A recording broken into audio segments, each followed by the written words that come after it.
Guys, स्वागत है आप सबका नए वीडियो में। और आज हम लोग जा रहे हैं सुबह सुबह उठ के सुल्तानगंज डायरेक्ट यहाँ से गंगा में डुबकी लगाने के लिए। और उसके बाद हम लोग आएंगे देवघर बाबू का मुंडन करवाने के लिए। तो दिखाएंगे आपको दिन का हम लोग क्या करने वाले हैं, तो बने रहिए हमारे साथ। अभी हम लोग सफर शुरू हुआ है।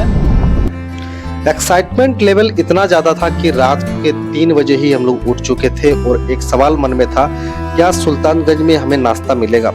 इसी सवाल से निपटने के लिए हम लोग फटाफट नाश्ता बनाकर 4:45 बजे तक घर से निकल चुके थे और रास्ते में कब आंख लग गई पता ही नहीं चला।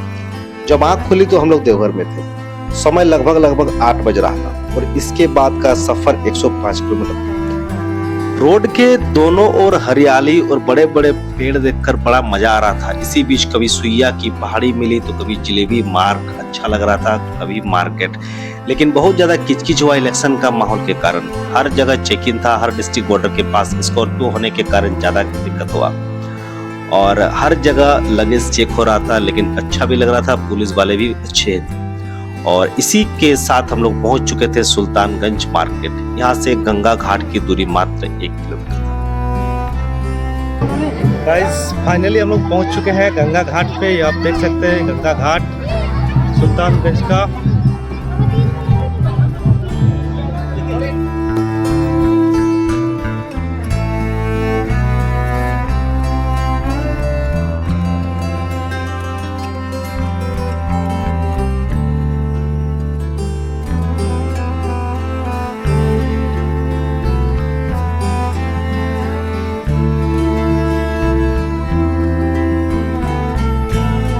गंगा जी के पास बहुत सारे सुविधाएं मौजूद थी, जैसे वहाँ टॉयलेट्स मौजूद था एवं बैठने और आराम करने के लिए बहुत सारी चौकियां मौजूद थी। सभी प्रकार के पूजन सामग्री, पंडित जी, ठाकुर जी मौजूद थे। बच्चों के खिलौने वाले बहुत सारे दुकान मौजूद थे और गंगा जल लाने के लिए विभिन्न प्रकार के कमंडल एवं बोतलें 5 रुपया से प्रारंभ होकर 150 रुपये वाली भी मौजूद थी। हम लोग चारों ओर एक नजर घूमने के बाद सबसे पहले पहुंच गए पूजन सामग्री लेने के लिए, जो कि हमें 150 रुपये का मिनिमम पड़ा। ऐसा इसीलिए क्योंकि उसमें चौकी का रेंट एवं गाड़ी का पार्किंग इंक्लूड था। फटाफट से हम लोगों ने एक चौकी चुन लिया और चुनने के बाद सभी कपड़े उसमें रख दिए और फटाफट से गमछी पहनकर कूद गए गंगा जी में। मतलब गंगा जी में डुबकी लगाने के लिए पहुंच गए। उसके बाद चंद फोटो शूट हुआ। फोटो शूट के बाद फटाफट कपड़े पहन लिए और उसके बाद पंडित जी को बुला लाए हम लोग का पूजा पाठ प्रारंभ करने के लिए। सबसे पहले जो हम लोग जल उठाए थे बाबा धाम में चढ़ाने के लिए, वो जल का अभिषेक स्टार्ट हुआ और उसके बाद गंगा जी पूजन हुआ, जल संकल्प हुआ और इसके बाद दक्षिणा का दौर प्रारंभ हुआ। किसी तरह पंडित जी को 501 रुपये में मनाने के बाद हम लोग फटाफट से बिना देर किए हुए पहुंच गए पेट पूजन करने के लिए। हम पेट पूजन के लिए हम लोग घर से ही नाश्ता ले गए थे, जिसमें पूड़ी, छोले, सब्जी और सेवई मौजूद था। खाना खाने के बाद हमें दूर से मंदिर दिखने लगा, जो कि वॉकिंग डिस्टेंस पे था, लगभग 300-400 मीटर की दूरी पर। सामान रखने के बाद हम लोग पैदल ही मंदिर की ओर आगे बढ़े। मंदिर काफी खूबसूरत लग रहा था, लेकिन उससे भी ज्यादा खूबसूरत था रास्ते का नजारा। सामने जाने के बाद पता चला यह मंदिर बाबा अजूबेगीनाथ मंदिर है, जो कि प्रसिद्ध है अपने पत्थरों के ऊपर की गई नक्काशी के लिए।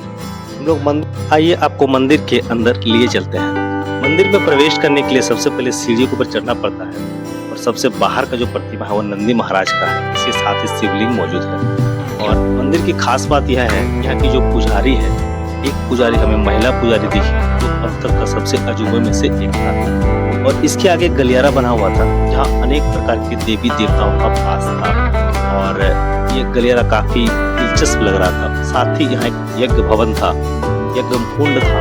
इसके आगे बढ़ने के बाद हम लोग पहुंच चुके थे मंदिर के उस भाग पर, जहाँ से सुल्तानगंज गंगा घाट बिल्कुल साफ साफ दिख रहा था और बगल में गंगा जी थे और मंदिर के बाहर का नजारा पूरी तरह से एरियल व्यू यहाँ से दिख रहा था।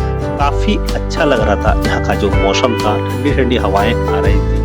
दोपहर के 1 बजे थे, लेकिन मौसम सुहाना होने का अच्छा लग रहा था। इसी के साथ हम लोग जैसे जैसे नीचे बढ़ रहे थे, पत्थर के ऊपर की गई नक्काशी हमें अपनी ओर खींच रही थी। ये कोई छोटा बात नहीं था कि ये कोई मूर्ति बना हुआ है। ये बड़े बड़े पत्थर को भगवान का रूप दिया गया था, कि अपने आप में एक बड़ी बात थी। पहले ही पेट पूजा करने के कारण मंदिर में पूजा संभव नहीं था, जिस कारण से मंदिर में दर्शन करने के बाद हम लोग निकल के आ गए बाहर और अपना गाड़ी के पास दोबारा से सामान पैक करके रेडी कर लिए और कुछ ही देर बाद हम लोग यहाँ पे सुल्तानगंज को बाय बाय बोलकर आगे निकल गए हैं। वीडियो अच्छा लगा तो लाइक करें, कमेंट करके जरूर बताएं हमारा ट्रिप कैसा लगा आपको, और आप भी अगर गए हैं सुल्तानगंज तो उसके बारे में ज़रूर लिखें। और आगे का वीडियोस देखने के लिए चैनल को सब्सक्राइब जरूर करें।